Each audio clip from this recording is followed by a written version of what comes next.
Uganda in the past decade has been held for its environmental policies, but in the next decade, 2020 to 2030, the country aims at monetizing its green economy. We sat down with a panel of experts on how best Rwanda is going to monetize its green economy.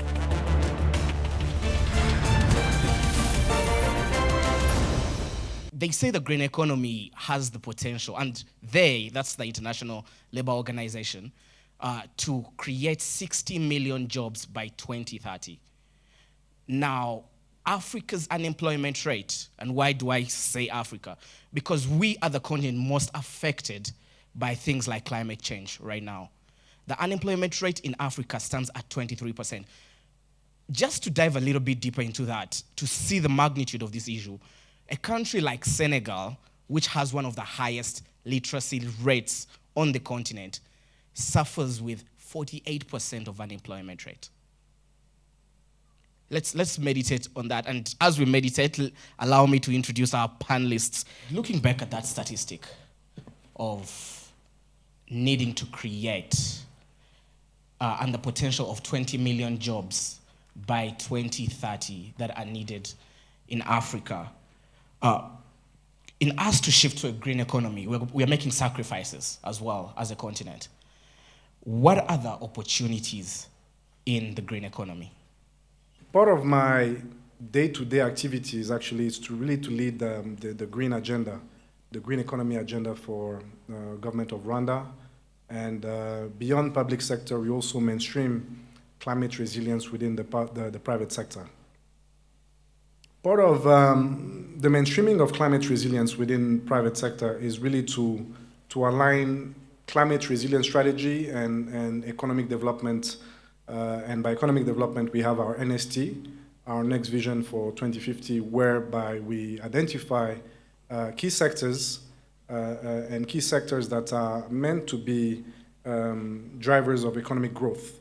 And that requires investment, of course, and through investments, we'll see job creation. And this point is actually very important in terms of the opportunities, because as much as we believe green, or as much as we hear green could be only an environmental issue, actually it's not. It's actually an economic issue. It's actually well integrated and intertwined. And that's why our colleagues from whether the Ministries of Environment and the Ministries of Finance are working hand in hand in actually aligning sustainable principle. And I will explain better in terms of what do we mean by sustainability. By sustainability, the common denominator for what could be sustainable, and this is across the sectors. We're looking at the impact on communities. We're looking at the low gas emission, and that is across the sectors. We're looking at also energy efficiency. So you can be in agriculture, you can be in infrastructure at large, real estate, you can be in the mobility sector. We will apply energy efficiency and low gas emission as a metric to define the sustainability. And more and more investments are done globally in the regular sectors, whether in infrastructure, whether in agriculture, education, trade, and industry at large, while encompassing those metrics. So interestingly enough, we are facing climate change as a negative impact, not only in the West or in the North, but also impacted in this part of the continent or in this part of the world. Of course, this part of the world, the impact is not on how long the winter has taken or how hot the summer was, but mainly floods. We've experienced severe floods and droughts. And you know, when you have population that are essentially working in or at least having farming as a main resource of revenue, then you are impacted through landsliding when there's too much water, or by droughts when there's not enough actually water.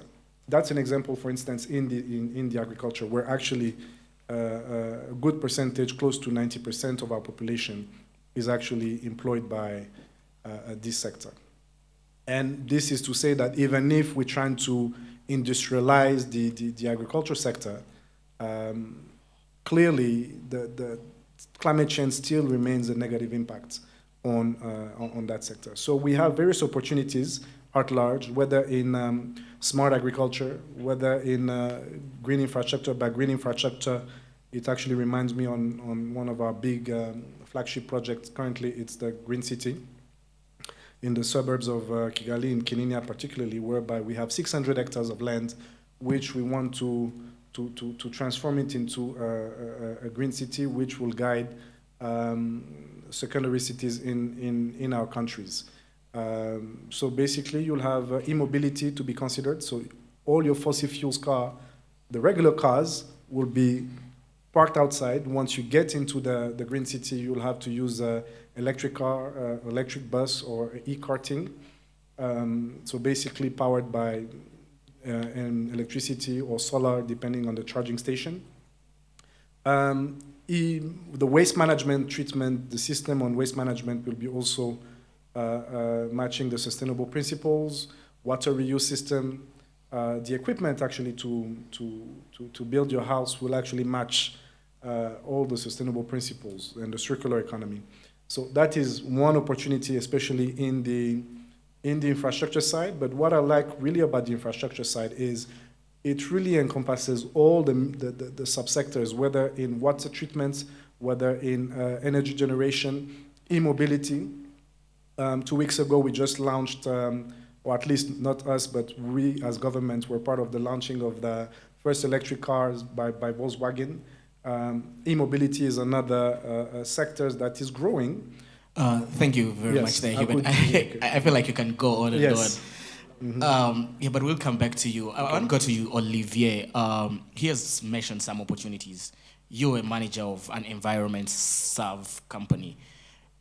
Outside the opportunities he's talking about, which seem to require, AI, all that fourth industrial revolution conversation, which we'll get into later on. What other opportunities do you see for the lay person right now in the green economy? Yeah, thank you so much. As you asked, in EnviroServe we saw opportunities in the green economy, in the business of recycling.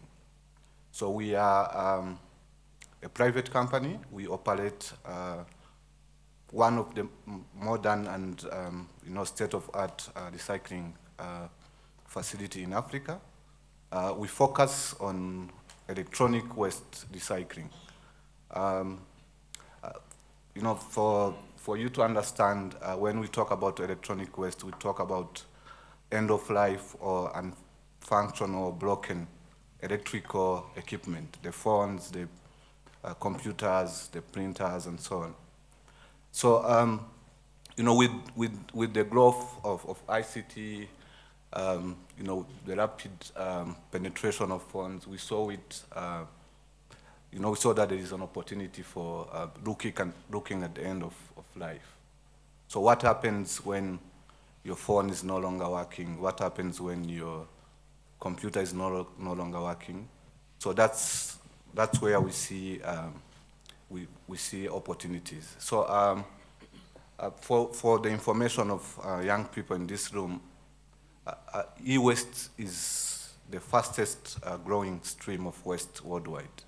So we are now, the data for last year by United Nations University was saying that the world generating 44 million tons of electronic waste. And, only 20% is recycled worldwide. In Africa, the data says that we recycle only 1%. So where does the 99% goes? Don't understand only in terms of recycling. There are a lot of resources in those 99% of waste that are not recycled. There are also hazardous components that can harm our environment and human human health. So I really urge you to see it as an opportunity, and also, we know that it's a source of green jobs. Thank you very much, Olivier. People, 2,000 jobs is less than 20% by my simple math. So there's an opportunity in there. Now, I want to go to Belinda regarding, you deal with farmers on a daily basis. And when we started out the questions, as Hubert was answering, he talked about climate change. We're already feeling the effects of climate change. What kind of opportunities do you see in the disadvantages of climate change for the people here? I guess talking from One Acre Fund's lens in agriculture, we're primarily in the agriculture sector dealing with smallholder farmers, and our biggest focus is to increase small farm productivity. So how is this linked to climate change or green economy, you may wonder? We need sustainable farms. We need to ensure that our farms are more productive.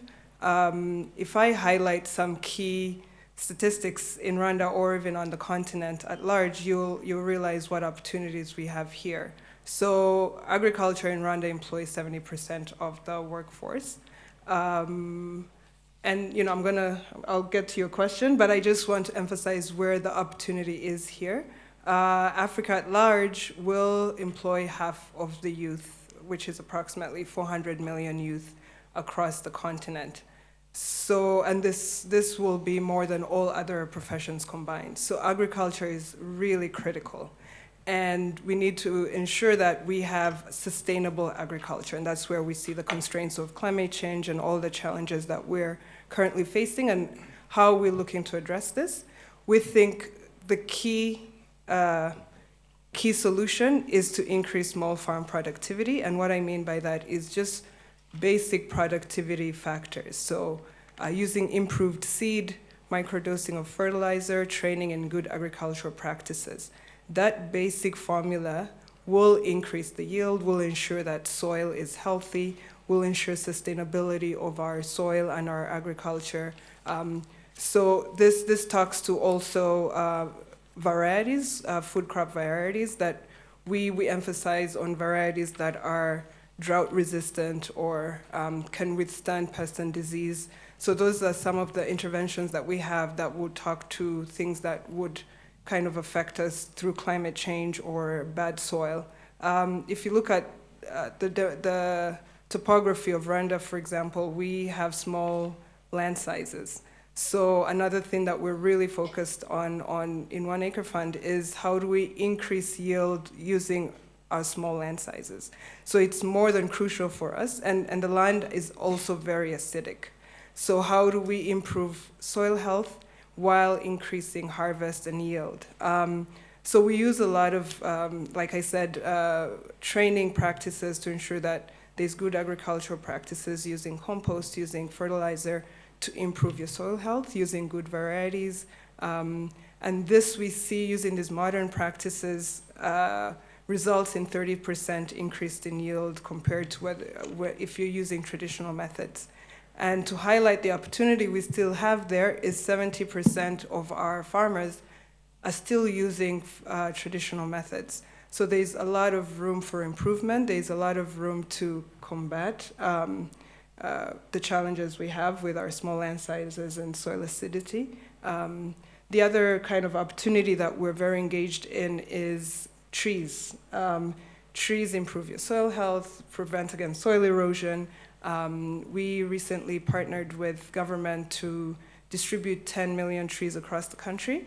And we think this sensitization and increase in access will definitely move us a long way to improving our soil and combating against challenges of climate change. Thank you very, very much, Belinda. Trees, people, trees. Just plant a tree at home. 10 years' time, you could be a millionaire, just saying. I'll come to you, Francis, to something more complicated than trees, green energy, right? There is opportunity for green energy, but there is a belief and a perception that maybe it's not as reliable. So one, what are the opportunities in that? Just like you were asking the other panelists, what are the opportunities in that industry, and how do we make it more reliable? But today, we have over 600 million people in Africa that do not have access to energy. And if electrons are kind of the predicate that most economic growth is reliant upon, as well as essential aspects of quality of life, which Dr. Ford referenced, just the ability of people to, we need to think in education, how do we allow people to, operate and think creatively to change their own worlds? How do we change our educational system to empower that? A lot of that comes from an improved quality of life that allows you to have those moments where you're not chronically worried about how you're going to take care of your kids' school fees or feed the family, or the reality on the harvest that climate change that's way beyond your control, or macro policies at the national level that are beyond your control, how these things affect you. When you're worried about that all day long, it's tricky to come up with creative ideas and to really think long term. I mean, one of the most tragic, I think, costs of dire poverty or of conflict or displacement is kind of it deprives someone the liberty to think long term. We really believe in addressing both the access problem, but also what to do with that access. How do you understand and overcome path dependency, other challenges, not only within your own business model, but within the diverse communities you're working in, to really make sure that access leads to growth.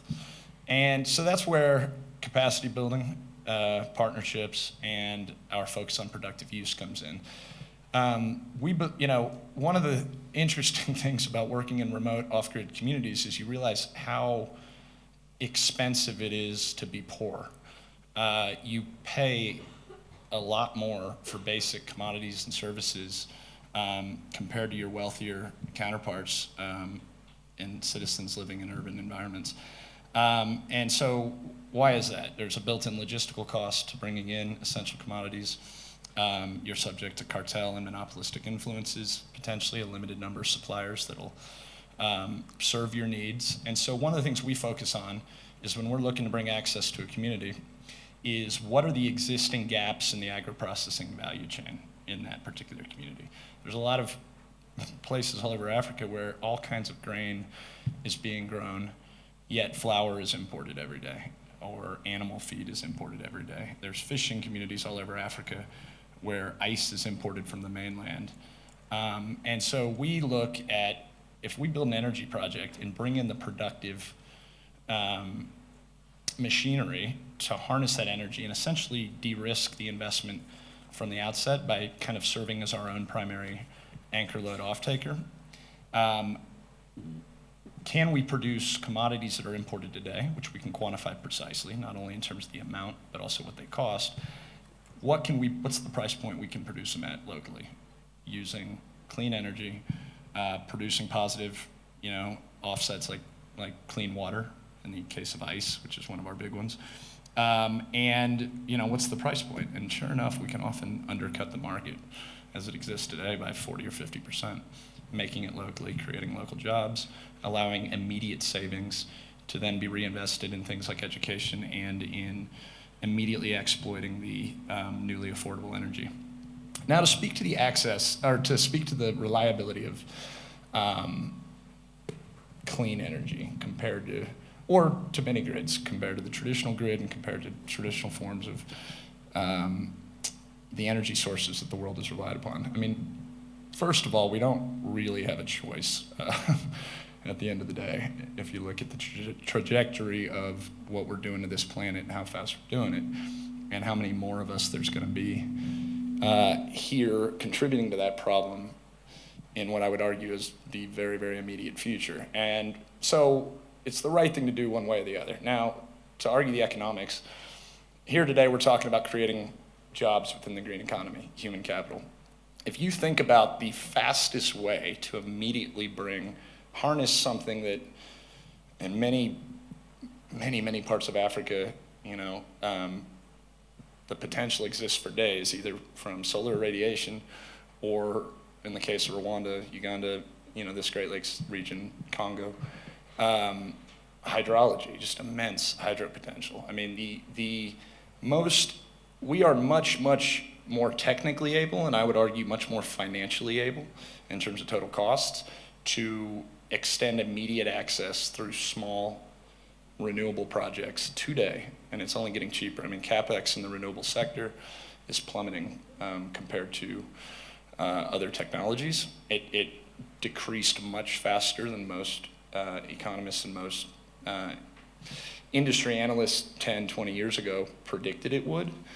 And it's an opportunity that's viable today if we do it right, and if we create enabling environments and partnerships with government to think more creatively and really focus on urgency. And the fact that I would argue Africa's most immense resource is its amazing people. And to leave someone in the dark, even for the noble purpose of having a comprehensive master plan or some sort of very interrelated, 10 or 20 year, agenda with a lot of regulatory safety and stuff. Even with those noble intentions, like, we really can't lose sight of the fact that every day we're leaving people in the dark is a day they're not fully fulfilling their potential. Thank you very much, Francis. Very detailed.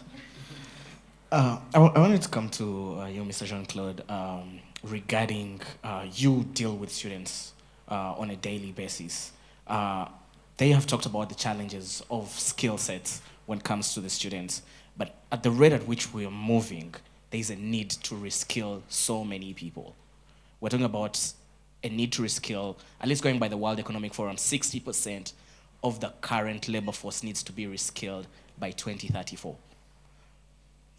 Why is that important, and how are we going to reskill those people? All the challenging they have been talking about, small-scale farmers, talking about all the drought that come consequence of the climate change. We see these challenges are coming as opportunities for youth to come. And if you look on our side at the Institute, we are trying to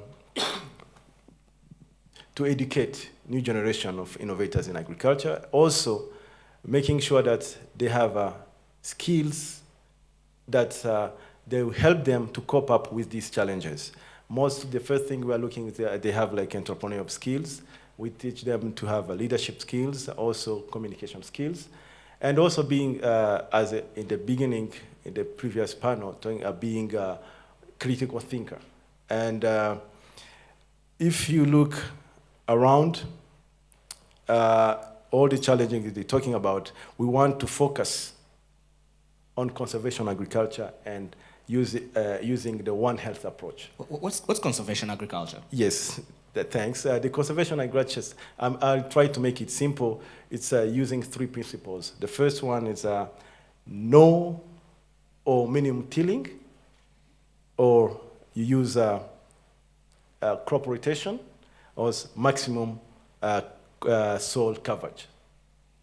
Yet that's the 3 principles of conservation agriculture. And on the One Health approach, we want to see how we can live in harmony with human beings, animals, and plant in the environment that we are sharing. And these are principles that we are using in educating our students. And we are having how unique we are as the Institute. We worked in 5 what we call enterprises. The school doesn't have what we call department. We have enterprises. That means we have 5 enterprises: dairy, poultry and swine. We have raw crop and forage. We have tree, crop and vegetables, irrigation and mechanization. These are priorities of the government. And we wanted to make sure that our young people, when they came out, they have these be job creators, also entrepreneurs, also having these conservation approaches, principles to make sure that we conserve our world. There's many opportunities when we talk about all these value chain, what we call enterprises, from farm to fork, people, you will see there's a lot of opportunities of job creation. That's as green. Thank you. Thank you very much, Jean-Claude. Now, before I come to the audience, Belinda, you were really nodding a lot and you seem to enjoy the conversation on crop rotation. I just want you to tell us, it's the last time I heard about crop rotation, I was 7, 8, 9. This is about almost 20 years later, and we're still talking about crop rotation in 2019. Now, is it still a realistic farm practice? Yeah, very much so. He seems to have biased that, but... But the reason I was really nodding and really, really engaged, well, it's my bias, that's my field, agriculture, but really, I really like what Rika is doing with the skills development and bringing in practical skills training, because that's a lot of what we need in our industry and as employers, is to see people learning this, farm practices and coming and becoming agripreneurs or working in the workforce. And that's really why I was nodding. And I also do agree with the principles. Yeah. It's not just a fancy word for departments. No. To build on actually what the panelists was saying, we do see, a lot of times youth or students go and learn, agronomic studies and in agriculture, but then go out in the workforce and go and do administrative type of jobs. And there's nothing wrong with that. I have a finance background.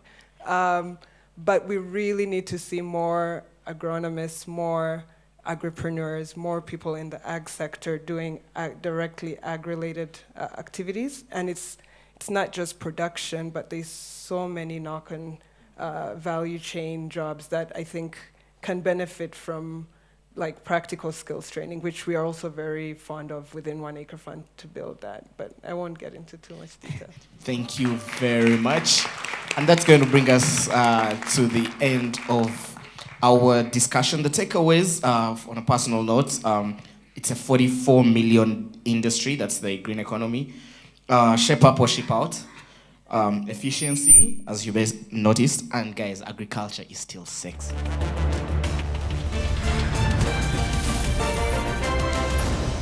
That was our conversation on the green economy. Now, do you want to be part of this? You can tweet us at CNBC Africa, or you can tweet me directly at The Real Quizera. Have a good evening.